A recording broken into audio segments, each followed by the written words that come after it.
So I am going to talk about my facilitation experience in the dog camp class.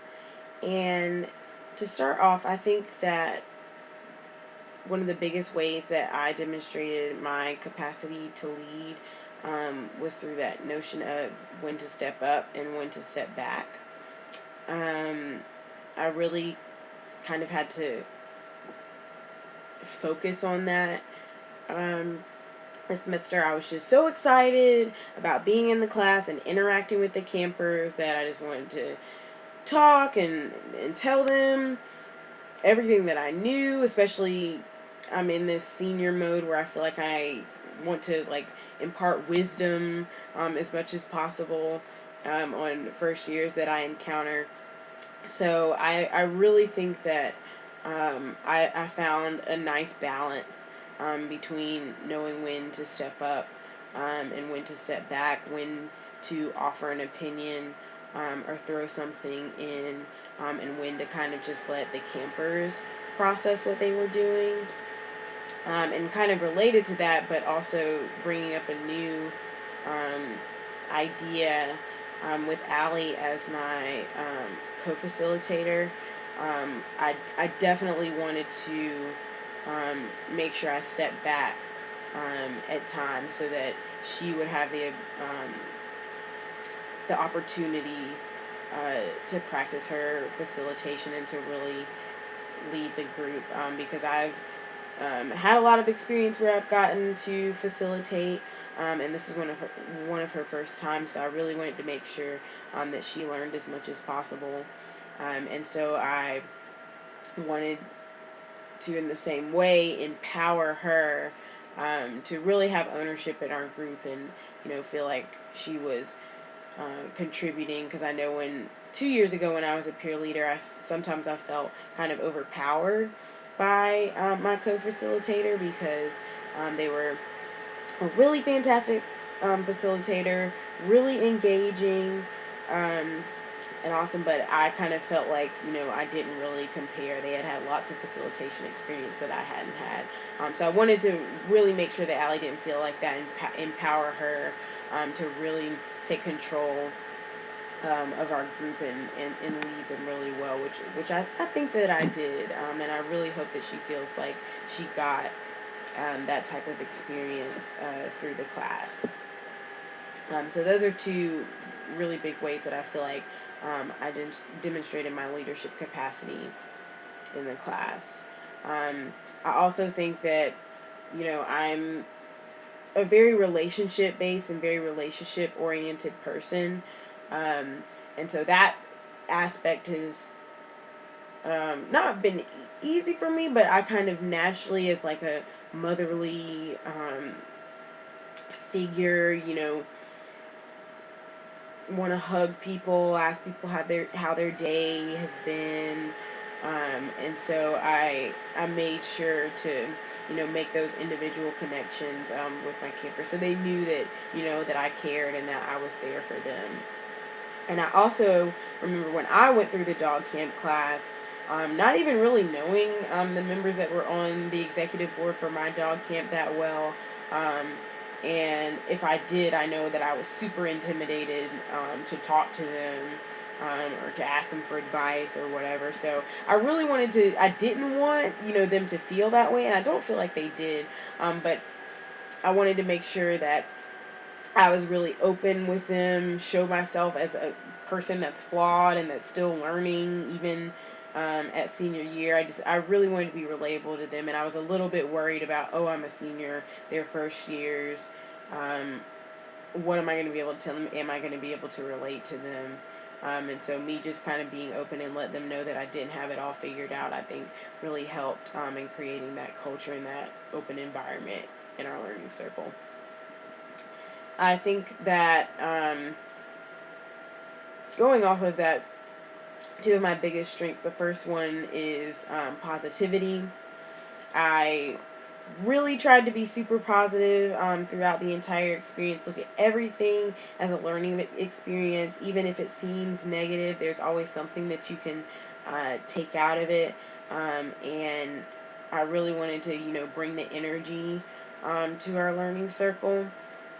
And then another one of my strengths, I think, is, being relatable. I like to consider myself a good listener. And so whenever members of our learning circle were sharing experiences or ideas or perspectives, I really wanted them to feel like I was listening to them, that I could understand where they were coming from. Even if possible, if I had a situation that I had experienced that was similar, so they know that they're not alone. And so I think that those were two of my strengths in our learning circle this year.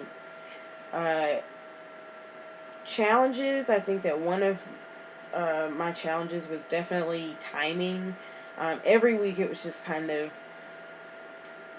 we had to rush through something at the end, or we spent too much time or too little time on certain things. And there was a guideline, but even within that guideline, there were lots of things that needed to be addressed, and sometimes our group would have a lot to say, sometimes they wouldn't have anything to say. So I definitely, in small group situations like that, think that I could work on like timing and transitions a lot better.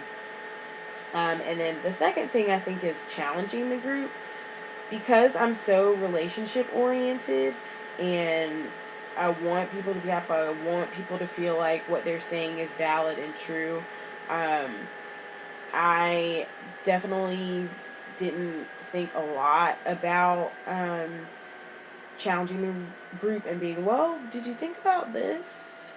Or asking a follow-up question. I was just so affirming that I think I could have challenged them a little bit more to think. And obviously not in a confrontational way, but just in a way, that might get them thinking. I think I was better at doing that on their discussion posts than in person, because I think in person I'm so caught up in, making them feel like what they're saying is a valid perspective to have, that I wasn't really focused on ways that I could challenge them or ask them follow-up questions. So I really want to be able to work with that, and work on that, and kind of, challenge the process.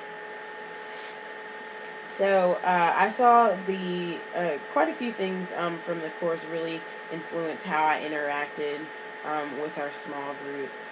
I think the first one was the ball pit video, which was an aha moment of a video from Soul Pancake, where the people would sit in the ball pit together and get to know each other.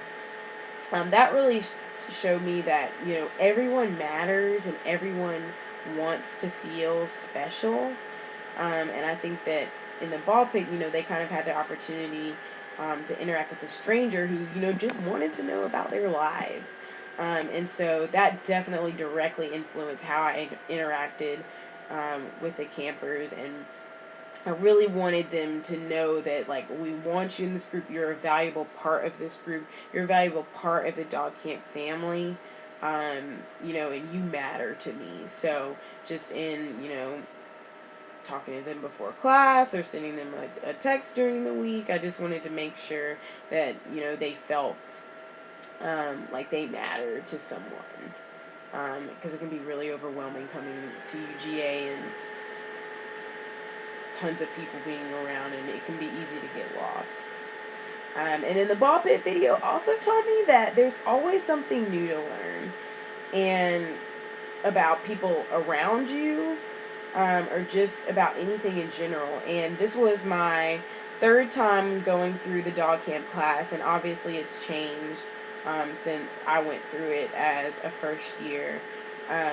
But like, the skeleton of it is very similar. And so going through, I wanted to interact with the campers, which was, my main goal. But as far as the course material, I was like, I've done this before. But really every activity we did there, I took something new from it, even though most of these things I had done before.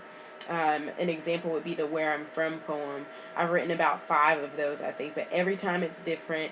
Every time I think about something from my life that I want to add that I didn't think about before. So that's really showed me that there's something new to take from everything.